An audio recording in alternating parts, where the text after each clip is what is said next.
I can think of no better place to watch tonight's Thursday night football game than Stadium Swim out at Circa in downtown Las Vegas. It's a beautiful afternoon right now into the evening hours, and Derek Stevens and Mike Palm joining us now from Stadium Swim.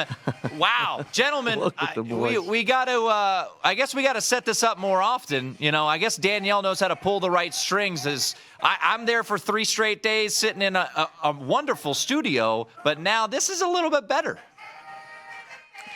Yeah, you know, we're in business meetings today, and we get the call. Bill Adie and Danielle made the call. They moved us out to Stadium Swim. So, you know, at our pay rate, we go where we're told.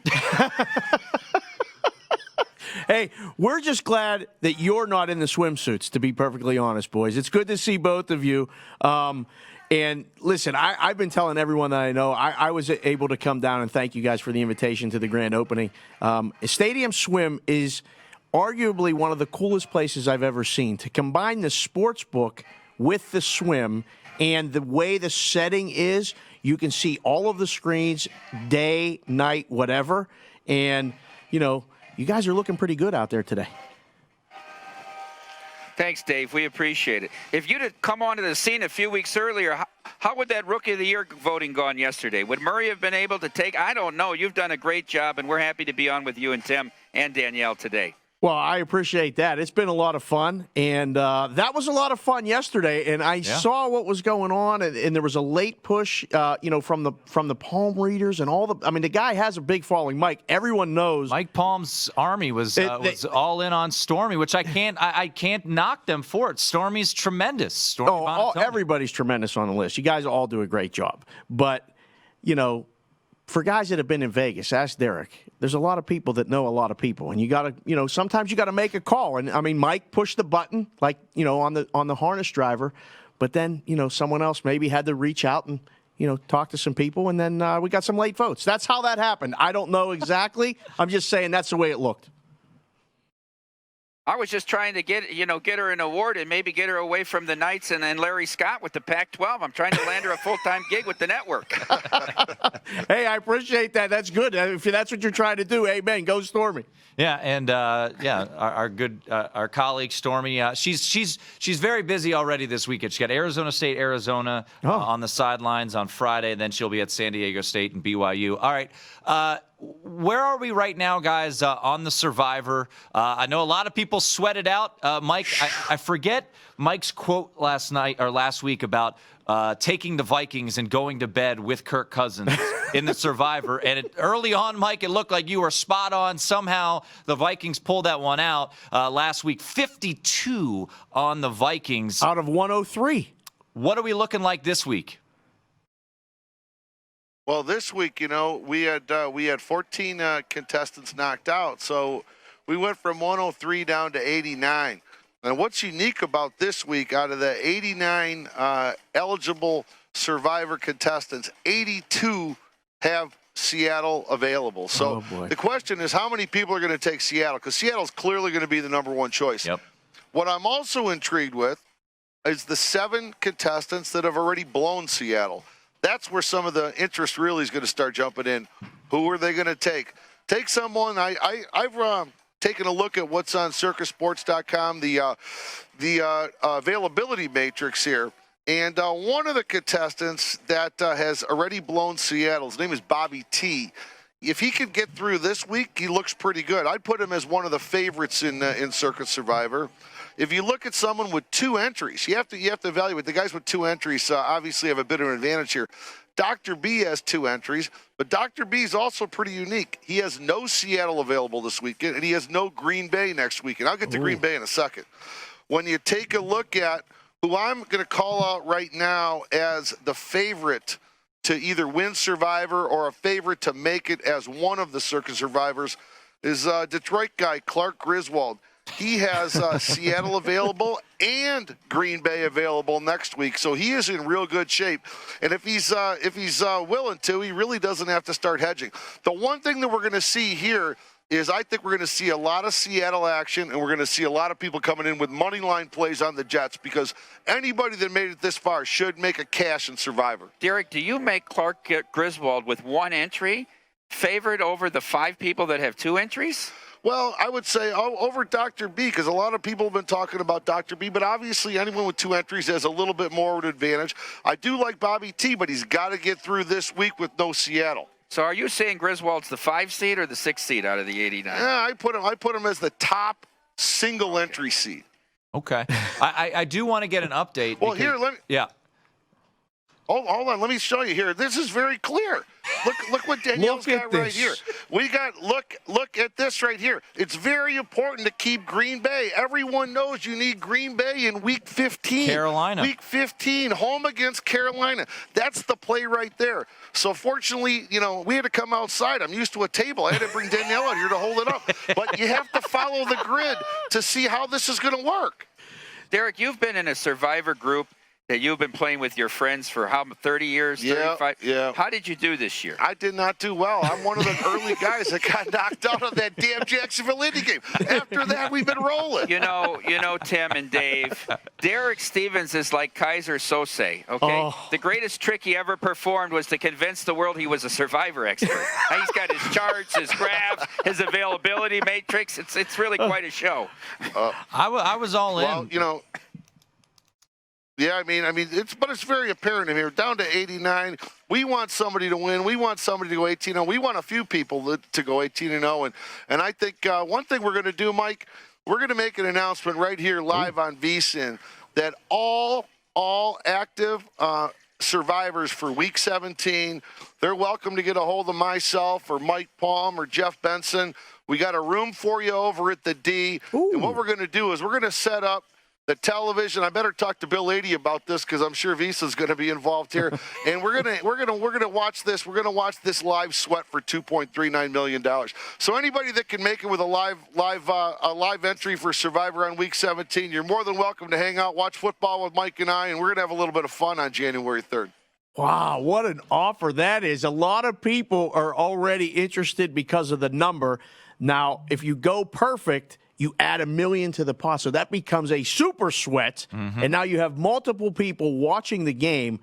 That is, I can't wait. That will be a must watch, right? I mean, we have to watch it.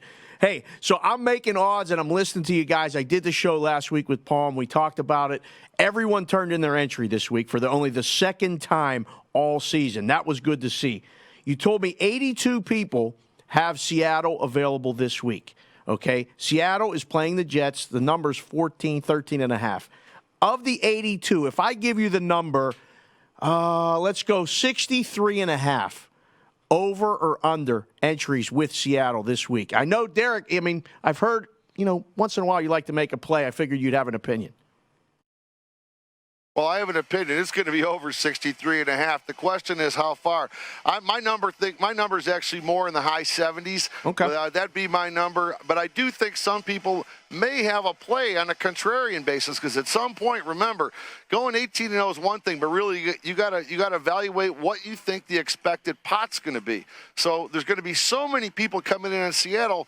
You could actually think, if you think you're going to have 80 people coming in on Seattle, well, wait a second. You're in a pretty good position if you could take another team. And I'm not talking about betting the Jets. I'm talking about another team. If you think the Jets could pull an upset, all of a sudden there's some value on the other side. What do you think, Mike? Dave, I'll max bet the over. My number's 72.5. Ooh, okay. Now, remember, we set this, Tim might not know, we set this, what you do from Sunday morning with James, but I set the number who would win and chop the $2.39 million at 29.5.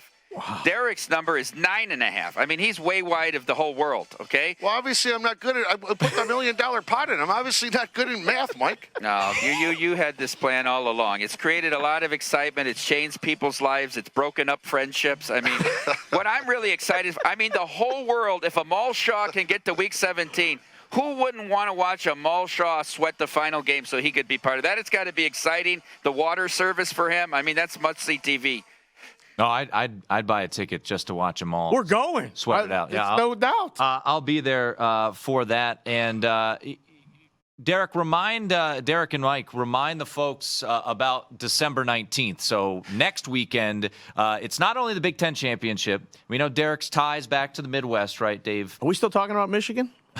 Well, I think their season's over, but what do we have going on at Stadium Swim and at Circa and all your properties next weekend with all these Big Ten teams scheduled to play? Well, we have Big Ten Saturday. I know we could call it Championship Saturday because obviously we're going to show some of the other championships as well, including all eyes on the SEC Championship, all eyes on Notre Dame Clemson Part 2, and maybe there'll be a Part 3. But look, we're going to 9 o'clock Pacific. They're going to kick off. Usually the Big Ten was the last game. Obviously they've moved it around here, and they've rerouted the minimum 6 games. So we're going to get Ohio State and Northwestern at 9 a.m. What we did is we partnered with Allegiant, who flies from near all these Big Ten campuses to bring people out here. And there's people, obviously people are coming from, we got a lot of people coming from Fresno. Maybe they graduated from Michigan. We know anybody that graduated from the University of Michigan doesn't live in Michigan, right? I mean, that's for sure. They all come from out of state. There's very few home. The Michigan State crew, we might have more, they're more in-state, or they all become accountants in Chicago. But from all over, they're coming. They're coming from Minot, North Dakota. They're coming from Piscataway to support Rutgers. The Shiano Army's back. They're all coming out. We gave them a free hotel room. We've reserved the whole upper deck here, level 5 at Stadium Swim. We're throwing a nice party to watch football from 9 a.m. to 9 p.m. next Saturday. And the weather should be just like this, low 60s and no wind. Yeah, it should be perfect. We thought it was a pretty cool deal having Allegiant want to do something where they're providing a free room to everybody that flies out for the weekend and have free passes to Stadium Swim. So we thought that was pretty cool on Big Ten weekend. They added a handful of flights from airports near Big Ten campuses, knowing that students and other alumni wouldn't be able to go to a game. So their whole deal is fly out to Vegas, and they did a deal with us, so we thought that was pretty cool. What'd they do? They added 4 flights from Champaign-Urbana? Probably, yeah. This segment with Derek and Mike is brought to you by FootballContest.com, the #1 proxy service and top source for info on Las Vegas football contests, including live standings. That's FootballContest.com. And, gentlemen, before we let you run, speaking of those football contests, the lines, of course, are out for Week 14 of the Circa Sports $1,000,002. Mike and Derek, when you look at that, what do you think are going to be some of the consensus plays come Sunday? I think a lot of people, we have the Colts at 2.5 where the Westgate has 3. I think we'll see a lot of people on the Colts. Believe it or not, I think a lot of people will take 13.5 with the Jets. And tonight maybe will be, people don't like to use Thursday, but I know a lot of people that like the Rams laying 4.5 in Arcon. Last week, over 150 people went 5-0, Wow. and I think it's like 840 are 4-1 or better. So a cutthroat 5-week fourth quarter for that last quarterly prize here at the Circa $1,000,002. Hey, guys, just to let you know, if you do come out to Stadium Swim, why don't we give a shout-out to Danielle over here. Ask her to be your server. She did a great job, particularly with 10 seconds of prep on this deal. Big Balls, our old friend Big Balls, is one of the managers here. He'll be able to set you up. Have a great time. All right, gentlemen, they're doing a pretty good sales job right now. Of Strong. Two of the best in the business. There they are. Mike Palm, Derek Stevens. They join us every Thursday. No better spot in town to go watch Thursday night football. Head on out to Stadium Swim. That's Dave Sharapan, Tim Murray. Jimmy Vaccaro will join us in studio in about 10 minutes. But I've got some plays to give out, and I think Dave has one or two as well. We'll do that next right here on My Guys in the Desert on VSiN.